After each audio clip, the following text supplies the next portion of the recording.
Hello everybody and welcome on board again to my YouTube channel. My name is Pedret, as you know, and it's been a while since my last video, crazy days, assessing injuries and that kind of stuff, but here we are again. So today I'm going to speak about a quite important topic. The reinjuries in sports muscle injuries. So we need to understand that the main problem is not the injury incidence in a team. That doesn't bother me so much when I am assessing a team and they say maybe, oh, we have a high injury incidence each season. These don't bother me so much because it's very difficult to prevent injuries in terms of avoid any time of muscle injuries. But the important thing for me is that we need to avoid the muscle re-injuries after this first injury, because this is really up to us. So the most important thing for me is the re-injury incidence more than the injury incidence. And normally the reinjuries are, although what people may think, reinjuries are worse than the first initial injury because the tissue is in worse condition and it lasts a lot longer to recover than an initial injury.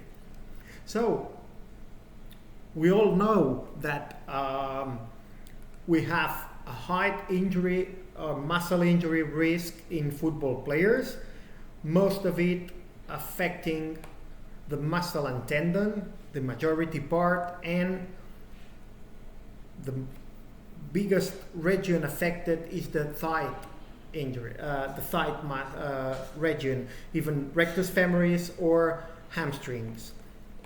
But the important thing is that this incidence is increasing season by season and year by year. And the future trends is that hamstring injury, for example, in football teams, will double in the next year. So that's crazy. And the important thing is that the incidence could increase, but what we cannot afford is this example we can see here. This is for a professional football player that looked at the main injury. It's the hamstring injury here. And if we look at it from the season 16-17 to the 17-18, there is more than 20, 30, 37 games missed in these 3 seasons due to hamstring re-injury risk. This is a huge amount of times, and this is a huge also amount of money lost by the team. So this is a very important thing to avoid. But what leads to a higher re-injury risk? Let's look at it. I made a research on the literature, and I made a mix of what I found, and we can all be agree in that the re-injury risk is increased when there is a decrease of the capacity of the energy absorption in the muscle region or the muscle injury site. So that leads to an early fatigue, a mechanical alteration, and a neuromuscular alteration of the patient, of the football player in that case. And this makes an increased re-injury risk. But what leads to a decrease on the capacity of energy absorption? What I found, and in my experience, we have all these things here. Let's talk a little bit about every one of each. We know the fibrosis. It means that all injuries, all scar tissue injuries can make an increased risk of re-injury. This is due to the tension that is generated surrounding this scar tissue, this fibrotic and stiff hard tissue.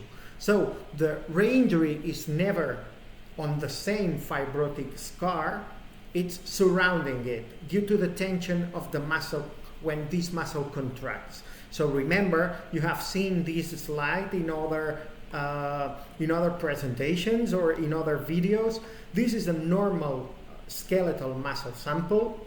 This is a regenerated skeletal muscle. So we have applied to this muscle the correct load during the rehabilitation period, and we have a very, very similar sample as in the normal one, and this is a fibrotic scar tissue. So that means an increase, a completely uncontrolled increase of extracellular matrix, of connective tissue that develops this really hard fibrotic scar tissue. So all the tissues surrounding this scar are submitted to a hard tension when it gets contraction. So that means that we are at risk to suffer reinjuries surrounding this scar tissue, and this is quite often seen. So we need to go obviously toward the regenerations and not toward the fibrosis. Let's continue. If we speak now about the atrophy, it's important, it's obvious that if we have an atrophy of a muscle after, for example, a quarantine because we have not worked properly or we haven't done what we had to do, an atrophy of the muscle can lead obviously to an early fatigue. This is normal, and also this is increased risk of reinjury. So I don't enter more in an atrophy. Let's move to the soft scar tissue or the immature scar tissue. This is a really important concept because this is one of the biggest problems that we can have after a muscle injury. Let's talk about a bit of this. We have here an MRI image about an acute injury of the hamstrings, common tendon. We can see here the injury with this feather edema type here. Okay, after more or less 1 month, it's healing, it's repairing. The player is completely asymptomatic, but you can see that it's not fully repaired, this tendon injury, this myotendinous and tendon injury. So what we had here, this player had the okay to continue playing, had to return to play okay, and 4 days after he made a complete re-injury. What happens here? It happens that in that side that we can see here, the tissue, it's getting really, really worse. So it can develop what we call a soft scar or an immature scar. That means that every tension applied to that region of that site will have a higher risk of rupture. That means, again, that we can have small re-ruptures, subacute, very few or with very mild symptoms, but the injury is really, really important. We can also see this other case where we can see 3 different stages of a muscle in the same rectus femoris. We can see here in that part a fibrotic scar tissue, an old one, quite correct, here the distal part. We have an acute one with this bright edema here, and we can see here that blurred rectus femoris central tendon here. This is a soft scar or an immature scar. That explains what I said before. If we had a fibrotic scar tissue down there, we have ruptures surrounding this area. But even more, if we still loading that area incorrectly, we can have another reinjury here which cannot develop the correct scar tissue, and some other acute injuries following the line of the rectus femoris central tendon. So we can see here the soft scar problem, which has a very which is very problematic to solve. We need to make a reset of this rehabilitation treatment and make the correct resting period when we saw this scar, this soft scar, this immature scar tissue.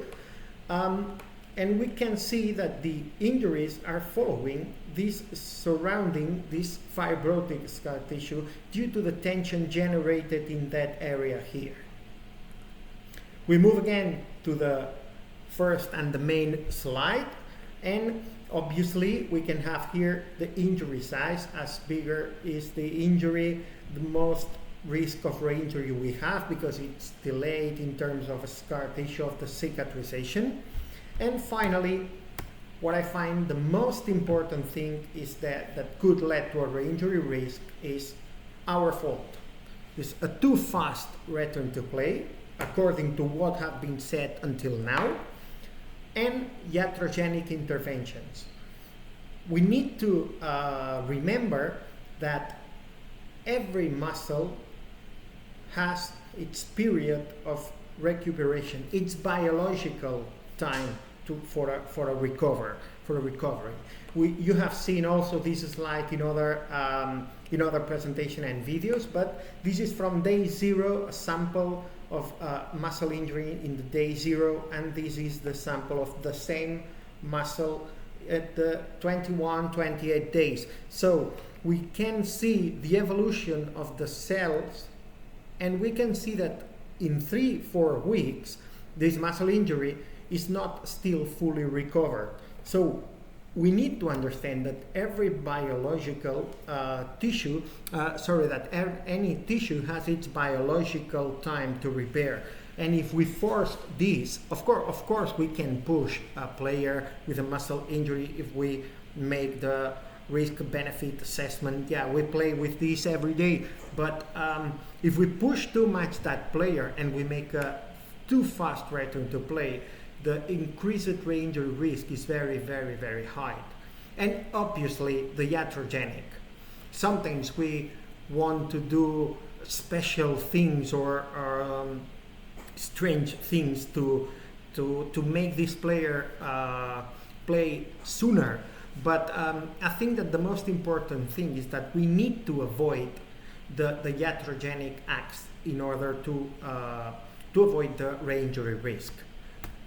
This is all the bibliography research I have done. I have read some other articles. These are the most important ones. And as a key points to take home about re-injury risk, the most important problem that we have, as I said in the initial slide, are the re-injuries, not the first injury. Obviously, we have to understand that the first injury is very important, but the main problem that we can have is the re-injury of that first injury.